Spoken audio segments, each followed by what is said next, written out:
प्रिय विद्यार्थियों, आप सभी का स्वागत है आपके अपने YouTube चैनल जी के लर्न स्टडी पर।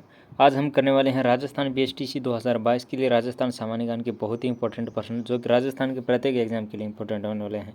राजस्थान की चाहे कोई भी एग्जाम हो, उन सभी के लिए आज की हमारी ये क्लास इंपॉर्टेंट होने वाली है। तो चलिए फिर आज की शानदार क्लास को स्टार्ट करते हैं। और राजस्थान बीएसटीसी के जो फार्म है वो अभी स्टार्ट होने वाले हैं अगस्त के सेकेंड वीक में। तो तैयारी है वो आप अच्छी तरीके से करना। इन्हें 1-1.5 महीने में तैयारी है वो बहुत अच्छी हो जाएगी, क्योंकि जो एग्जाम है वो सितंबर माह में होगा।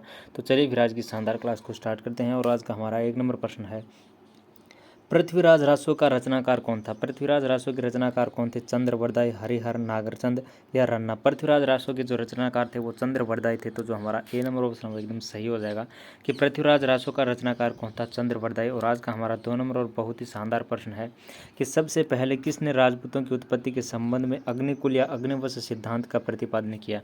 कि राजपूतों की जो उत्पत्ति है वो अग्निकुंड से हुई है या अग्निवंश से हुई है, यह सिद्धांत है वो किसने प्रतिपादित किया? चंद्रवरदाई ने, अमीर खुसरो ने, जयानक ने, इनमें से कोई नहीं। राजपूतों की जो उत्पत्ति है वो अग्निकुल से हुई है, यह सिद्धांत देने वाला चंद्रवरदाई है। तो जो हमारा यहाँ पर ए नंबर ऑप्शन है एकदम सही हो जाएगा। और आज का हमारा 3 नंबर प्रश्न है, राजस्थान की सबसे कम सीमा है वो कौन से राज्य से लगती है? राजस्थान की सबसे कम सीमा है वो कौन से राज्य से लगती है? पंजाब, हरियाणा, उत्तर प्रदेश या मध्य प्रदेश? तो राजस्थान की सबसे कम सीमा है वो पंजाब राज्य से लगती है। तो जो हमारा यहाँ पर ए नंबर ऑप्शन है वो एकदम सही हो जाएगा। और 4 नंबर प्रश्न है आज का हमारा, राजस्थान की पाकिस्तान से लगी सीमा की लंबाई कितनी है? राजस्थान के साथ पाकिस्तान की सीमा है वो कितनी लगती है? 1070 किलोमीटर, 1170, 1270 या इनमें से कोई नहीं। तो राजस्थान की पाकिस्तान से लगने वाली सीमा की जो लंबाई है वो 1070 किलोमीटर है। तो जो हमारा यहाँ पर ए नंबर ऑप्शन है वो एकदम सही हो जाएगा। और 5 नंबर प्रश्न है आज का हमारा बहुत ही इंपॉर्टेंट प्रश्न कि राजस्थान की पूर्व से पश्चिम लंबाई कितनी है? 769 किलोमीटर, 826 या 1370 या 869? राजस्थान की पूर्व से पश्चिम की लंबाई कितनी है? राजस्थान की पूर्व से पश्चिम की जो लंबाई है वो 869 किलोमीटर है। और अगर पूछ लिया जाए कि राजस्थान की उत्तर से दक्षिण तक की जो लंबाई है वो 826 किलोमीटर है। और आज का हमारा 6 नंबर प्रश्न है कि सिरोही क्षेत्र की पहाड़ियों को स्थानीय भाषा में किस नाम से जाना जाता है? सिरोही क्षेत्र की जो पहाड़ियाँ हैं उन्हें स्थानीय भाषा में किस नाम से जाना जाता है? गिरवा, भोराट, भाकर या संगालिया? सिरोही क्षेत्र की जो पहाड़ियाँ हैं उन्हें स्थानीय भाषा में किस नाम से जाना जाता है? सिरोही क्षेत्र की पहाड़ियों को स्थानीय भाषा में भाकर के नाम से जाना जाता है। तो जो हमारा सी नंबर ऑप्शन है एकदम सही हो जाएगा। और अगला प्रश्न है 8 नंबर हमारा कि राजस्थान का सबसे ऊंचा पर्वत शिखर गुरु शिखर है, जिसकी ऊंचाई कितनी है? राजस्थान का सबसे ऊंचा पर्वत शिखर है वो गुरु शिखर है। और उसकी ऊंचाई है वो कितनी है? 1365 मीटर, 1380, 1567 या 1722 मीटर? राजस्थान का सबसे ऊंचा पर्वत गुरु शिखर है, जिसकी जो ऊंचाई है वो 1722 मीटर है। तो जो हमारा डी नंबर ऑप्शन है एकदम सही हो जाएगा कि गुरु शिखर जिसकी जो ऊंचाई है 1722 मीटर। दोस्तों आज का हमारा प्रत्येक प्रश्न है वो इम्पोर्टेंट होने वाला है। एक एक प्रश्न है उसका अपना बहुत अधिक महत्व होता है, क्योंकि अगर एक प्रश्न हम गलत कर देते हैं एग्जाम में तो बहुत बच्चों से हम पीछे रह जाते हैं। इसलिए प्रत्येक प्रश्न है वो इम्पोर्टेंट होने वाला है। तो क्लास को आप एंड तक ज़रूर देखिए। और 9 नंबर प्रश्न है कि 56 बेसिन है वो कौन से ज़िले में है? अलवर में, बांसवाड़ा में, पाली में या भाकर में? 56 बेसिन है वो किस ज़िले में स्थित है? 56 बेसिन बांसवाड़ा ज़िले में है। तो जो हमारा बी नंबर ऑप्शन है एकदम सही हो जाएगा कि 56 बेसिन है वो कौन से ज़िले में है? 56 बेसिन जो कि बांसवाड़ा ज़िले में है।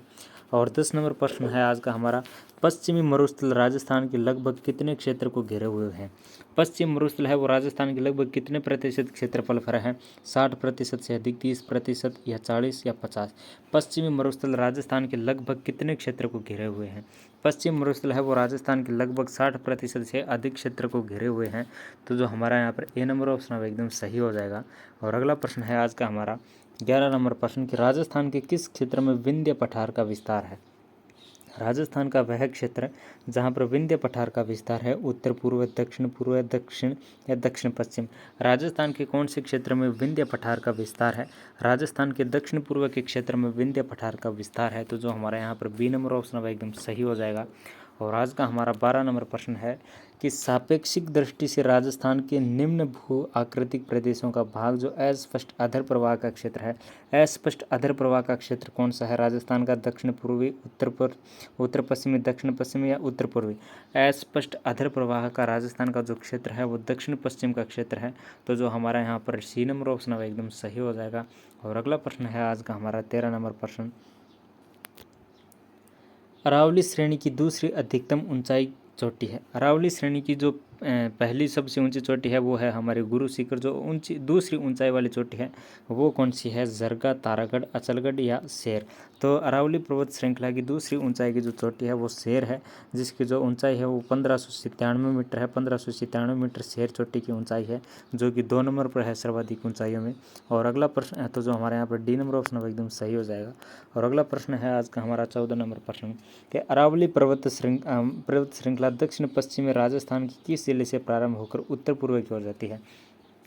अरावली पर्वत श्रृंखला है वो दक्षिण पश्चिम से होकर उत्तर पूर्व की ओर जाती है, यानी इसका जो विस्तार है वो दक्षिण पश्चिम से लेकर उत्तर पूर्व की ओर है। तो दक्षिण पश्चिम से कौन से जिले से प्रारंभ होती है अरावली पर्वतमाला? उदयपुर जिले से, जालोर से, प्रतापगढ़ से या सिरोही से? तो दक्षिण पश्चिम से सिरोही जिले से प्रारंभ होती है। तो जो हमारे यहाँ पर डी नंबर ऑप्शन है एकदम सही हो जाएगा कि अरावली पर्वतमाला दक्षिण पश्चिम से कौन से जिले से प्रारंभ होती है? सिरोही से। और आज का हमारा 15 नंबर प्रश्न है कि पूर्वी राजस्थान और हरियाणा राज्य में अरावली के किस दर्रे द्वारा मरुस्थल का विस्तार हो रहा है? पूर्वी हमारा राजस्थान है और हरियाणा राज्य है, उसमें अरावली के किस दर्रे द्वारा एक मरुस्थल का विस्तार हो रहा है? संबर गैप के द्वारा, जालोर गैप के द्वारा, पिंडवाड़ा गैप के द्वारा, पिसांगन गैप के द्वारा। तो पूर्वी राजस्थान और हरियाणा राज्य में अरावली के संबर गैप के द्वारा एक मरुस्थल का विस्तार हो रहा है। तो जो हमारे यहाँ पर ए नंबर ऑप्शन है वो एकदम सही हो जाएगा। और अगला प्रश्न है आज का हमारा 16 नंबर प्रश्न। राजस्थान में अरावली पर्वत श्रृंखला का विस्तार है। राजस्थान में अरावली पर्वत श्रृंखला का जो विस्तार है वो दक्षिण पश्चिम से लेकर उत्तर पूर्व की ओर है। तो जो हमारे यहाँ पर बी नंबर ऑप्शन है एकदम सही हो जाएगा। और अगला प्रश्न है आज का हमारा 17 नंबर प्रश्न कि राजस्थान की सबसे प्राचीन पर्वत श्रृंखला कौन सी है? राजस्थान की सबसे प्राचीन पर्वत श्रृंखला है वो कौन सी है? हिमालय, धौलाधर, अरावली या सतपुड़ा? राजस्थान की सबसे प्राचीन पर्वत श्रृंखला है वो अरावली पर्वत श्रृंखला है। राजस्थान की सबसे प्राचीन श्रृंखला अरावली पर्वत श्रृंखला है। और अगला प्रश्न है आज का हमारा 18 नंबर प्रश्न कि आबू खंड के अतिरिक्त अरावली श्रृंखला का उच्चतम भूभाग उदयपुर के उत्तर पश्चिम में कुंभलगढ़ का गोकुंदा के बीच किस पठार के रूप में स्थित है?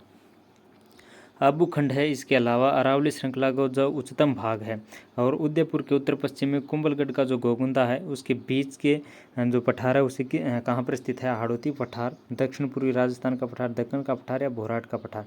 किस रूप में पठार स्थित है? आबू के अलावा अरावली श्रृंखला का जो उच्चतम भूभाग है और उदयपुर के उत्तर पश्चिम में कुंभलगढ़ का गोगुंदा के बीच का जो पठार है वो है, तो वो पठार है वो हमारा है भोराट का पठार। तो जो हमारे यहाँ पर डी नंबर ऑप्शन है वो एकदम सही हो जाएगा। और अगला प्रश्न है आज का हमारा 19 नंबर प्रश्न कि बाड़मेर, जैसलमेर, बीकानेर चट्टानी प्रदेश के पूर्व में, बाड़मेर, जैसलमेर, बीकानेर चट्टानी प्रदेश के पूर्व में कच्छ की खाड़ी से प्रारंभ होकर बीकानेर के उत्तर में महान मरुभूमि तक विस्तृत क्षेत्र को कहते हैं? बाड़मेर, जैसलमेर, बीकानेर चट्टानी प्रदेश के उत्तर पूर्व में कच्छ की खाड़ी से प्रारंभ होकर बीकानेर के उत्तर में महान मरुभूमि तक विस्तृत क्षेत्र को क्या कहते हैं? थार मरुस्थल के नाम से, पश्चिम रेतीला मैदान, लघु मरुस्थल या महान मरुस्थल? तो बाड़मेर, जैसलमेर, बीकानेर चट्टानी प्रदेश के पूर्व में कच्छ की खाड़ी से प्रारंभ होकर बीकानेर के उत्तर में जो महान मरुभूमि है उसे लघु मरुस्थल के नाम से जानते हैं। तो जो हमारा यहाँ पर सी नंबर ऑप्शन है वो एकदम सही हो जाएगा। और आज का हमारा 20 नंबर प्रश्न है कि राम सागर वन विहार है वो कहाँ पर स्थित है? राम सागर वन विहार है वो कहाँ पर स्थित है? तो दोस्तों इसका उत्तर हम अभी करने वाले हैं। इससे पहले हम आपको बता देते हैं कि हमारे इस चैनल यूट्यूब चैनल पर जीके लूना स्टडी पर बहुत ही अच्छी तैयारी करवाई जाती है। राजस्थान बीएसटीसी व इसके अलावा सभी एग्जाम्स की राजस्थान बीएसटीसी के लिए अलग से बैच चलाए जा रहे हैं। राजस्थान बीएसटीसी के हिंदी, जीके, रीजनिंग, संस्कृत सभी पार्ट है वो यहाँ पर करवाए जाते हैं और जीके के बहुत ही शानदार प्रश्न है वो करवाए जाते हैं। तो हमारे इस यूट्यूब चैनल को सब्सक्राइब करना और लाइक करना वीडियो को। राम सागर वन विहार है वो कहाँ पर स्थित है? भरतपुर में, बांसवाड़ा में, कोटा में या धौलपुर में? राम सागर वन विहार है वो कहाँ पर स्थित है? राम सागर वन विहार है वो धौलपुर जिले में स्थित है। राम सागर वन विहार जो कि धौलपुर जिले में स्थित है। तो दोस्तों इस प्रकार हमने राजस्थान सामान्य ज्ञान के बहुत ही शानदार प्रश्न के 20 प्रश्न जो कि राजस्थान के प्रत्येक एग्जाम के लिए इंपॉर्टेंट होने वाले हैं। अगर आपको वीडियो अच्छा लगा तो वीडियो को लाइक ज़रूर से करना, चैनल को सब्सक्राइब कर लेना और कमेंट में बताना कि आपके इनमें से कितने प्रश्न हैं वो सही हो रहे थे। Thank you.